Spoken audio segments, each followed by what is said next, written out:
true stories, and it's true confessions today.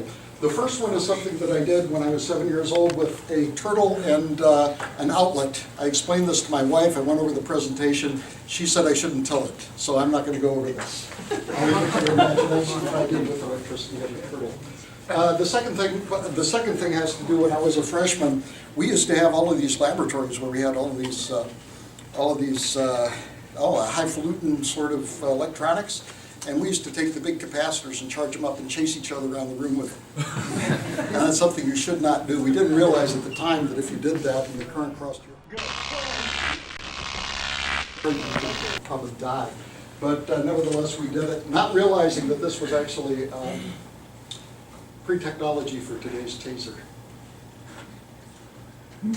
The other thing, I lived in a house when I was a sophomore, and in the house there was about 8 of us, and we lived on a shoestring budget. And the problem is we had a bunch of mice, and the problem with the mice was that they were mice. So we set traps, and pretty soon though we caught a lot of mice, but then we found out that the mice weren't coming, and we went to the traps and they weren't sprung, and all of the bait was gone. So we figured that the mice were maybe getting very clever, and then we found out that really what was happening was the cockroaches were coming and eating our bait.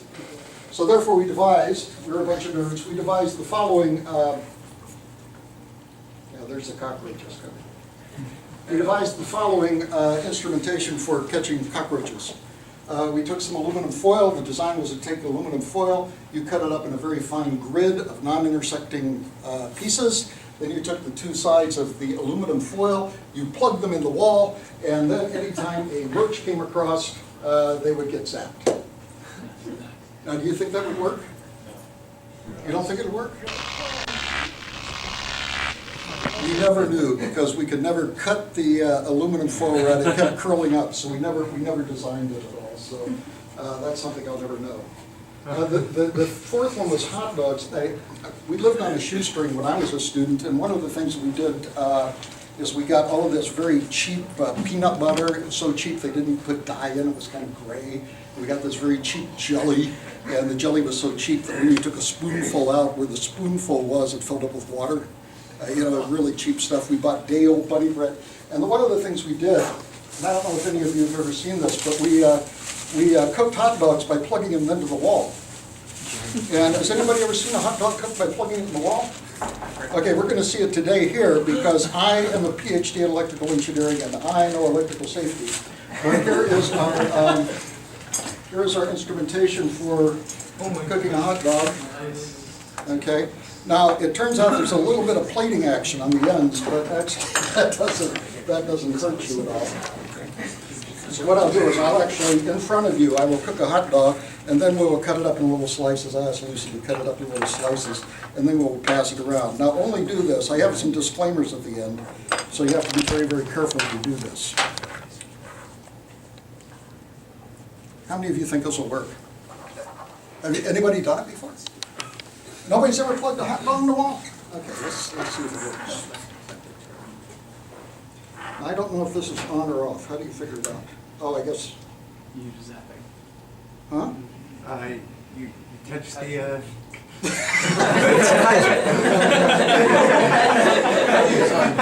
won't do that. Shouldn't there be a little on-off switch here? Does anybody have anything to? Shot you. Should we grab a voltmeter? I mean, if you have a. See, if we had a voltmeter. See, we didn't have this problem when I was a kid because we didn't have switches. We just plugged the thing straight in the wall. Now it's on. How do you know it's on? The light's on your... Oh, the light's on. Okay, let's see if this indeed cooks. So this is the way we used to cook hot dogs when I was a boy, and we lived in our little house with 8 people, and it works actually pretty good. I would suggest when you go to H-E-B, you buy the 300 ohm hot dogs. That's actually a joke. They're not. But I have found that it works very well with pork, and it works very good with all beef and also the chicken ones. Yeah, you can see it smoking. Well, you can see it smoking? Oh, yeah. Oh, yeah. Okay, I want at least a yard radius around here so you can There it goes, okay. You see? Oh. So you can see that indeed it's a wonderful way to prepare your food for culinary delights.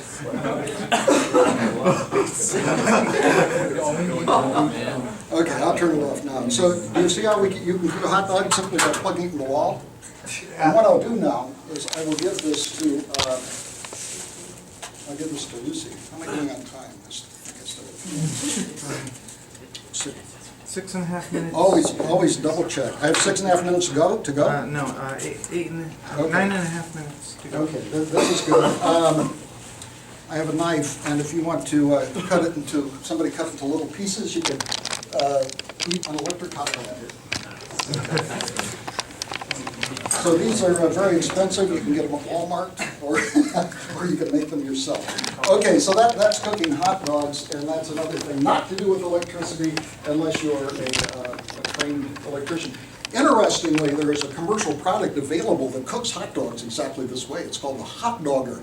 I don't know if it's commercially available anymore, but it was a device which was by Presto, and you put a bunch of hot dogs in, and when you plugged it in the wall and flipped the switch, it basically ran current through it to cook the hot dogs. So there's a business idea, right? I don't think they exist anymore, though. Okay, number 5, not to do with, I'm kind of ashamed to tell this. Everybody as an adolescent wants to be a rock star, right? Well, I wanted to be a rock star. I got into a band with some people in my neighborhood, one of whom did some interesting things, but they kicked me out of the band because they just wanted to play the old music, and I wanted to play songs that I wrote. And they said, no, they're no good, and they were probably right, but nevertheless, I was angry. And I got angry, and I want you to know that I have asked forgiveness and permission, but I got very angry at them. And when they were performing at dances and stuff, I used to go and disrupt their performance. And I have the tool that I used. This is an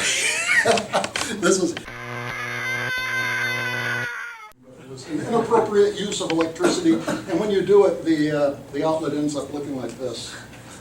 And currently, this is something we did in West Virginia. This is number 6, not to do with electricity, and it's a way to get worms without digging.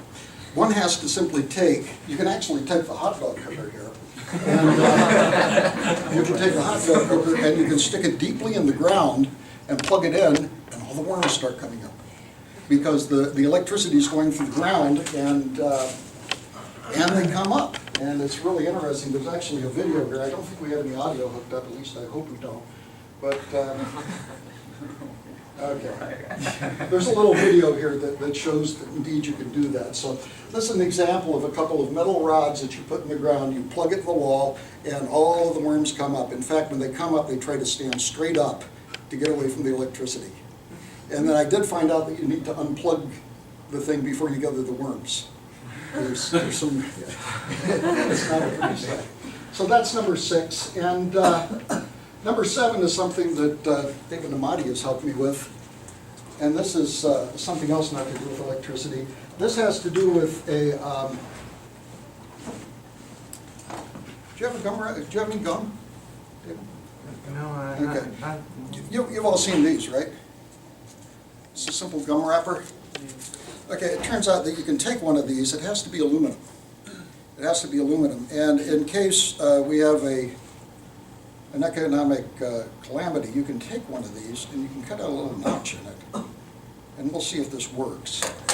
If not, I have a number of other ones pre-cut here that we can take a AA battery. Okay, and you can connect the two and make a fire. Oh, nice. Okay. What do you think?